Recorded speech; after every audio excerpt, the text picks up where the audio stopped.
Hi friends, welcome to the Plain Fun RC channel. I'm your host, Saul, and welcome to our latest project that we're about to start. We'll do an unboxing real quick, and it is the St. Croix Models Canard Stick. You'll have to pardon the lettering on the box. It's very old. This is a kit from about 1985, and over time is gradually taking its toll on the box there.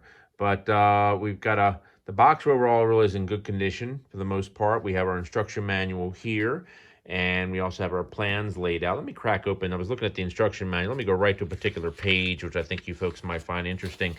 Once again, you can hit pause on your phone there, whatever you're watching with.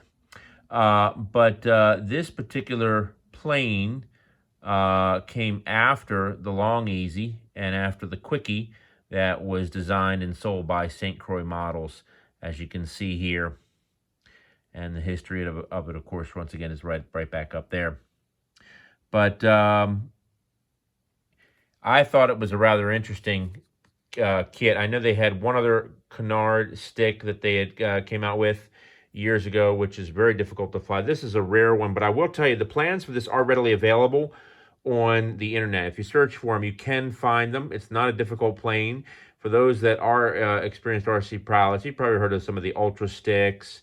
As of 2021, Horizon Hobby just came out with the bind and fly version of their stick. Literally this month being October of this month. So you're probably familiar with the stick. This is just a Canard version of it.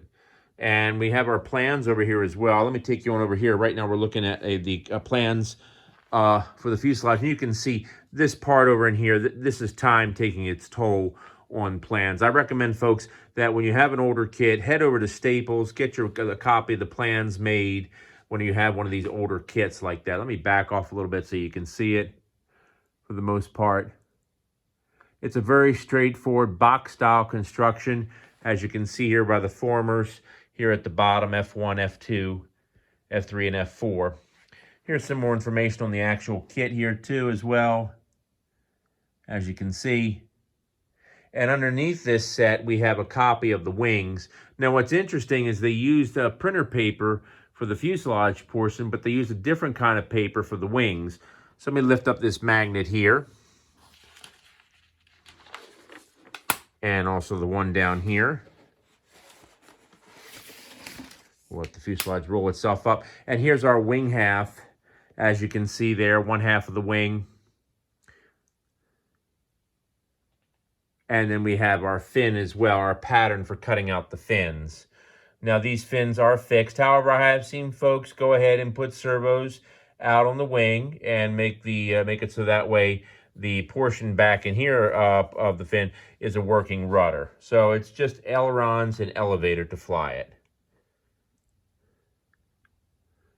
Basically, it's a simpler version of the Long Easy.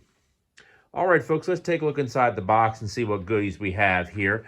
Bear with me as I set up the camera while we go through. All right, friends, as we continue our unboxing, let's take a look inside the box.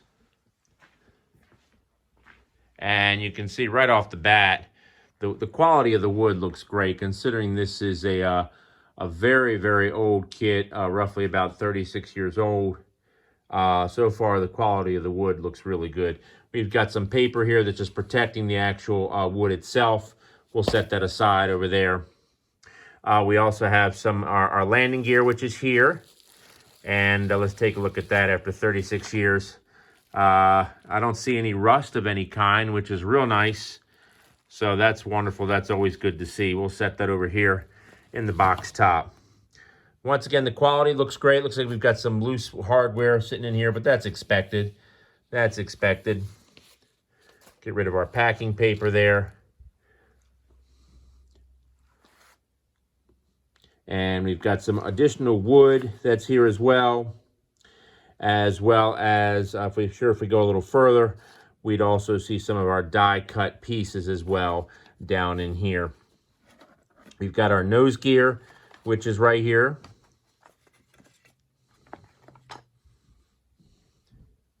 And that looks great. after 36 years. It's brand spanking new. And then we have our elevator joiner over here. And even that looks great. Not nearly as much rust as what we saw on the Long Easy. So I'm real happy about that. All right, as we continue on down the box, we've got some more packing paper. Set that aside as well. And it looks like I said, our hardware box kind of spilled out a little bit. Yeah, definitely torn open, but that's okay. No big deal as long as the hardware is there. All right, let's see if we can get down past. We got some bunch of wood sticks, also in great condition. And looks like we've got our hardwood pack right over here as well. And that's something nice that they always do with their kits. They like to separate it out. Some loose hinges around, and I'm sure, let's see. Oh, yeah, I'm seeing it now. I think I'm seeing some of the die cut pieces. Let's move some of this wood into the box top there.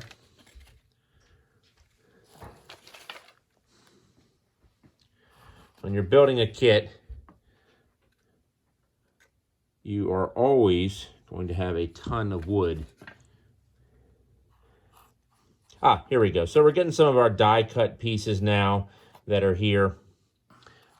Taking a look at this. Let's see if I can figure out what this might be. This looks like, judging by it, looks like it might be part of the fuselage. Yep, some doublers right there. It's probably what we're looking at. All right, well, there's quite a bit in here, as we can see. Lots of wood, some die cut. Overall, everything is in really great shape. There's some more die cut. I tell you, I'm so glad they laser cut. Laser cut makes things a lot easier. All right, friends, so let's go ahead. Not as exciting as some of the other unboxings, but nonetheless, for a 36-year-old kit, is in very good shape. So we're going to start our build, and more to come.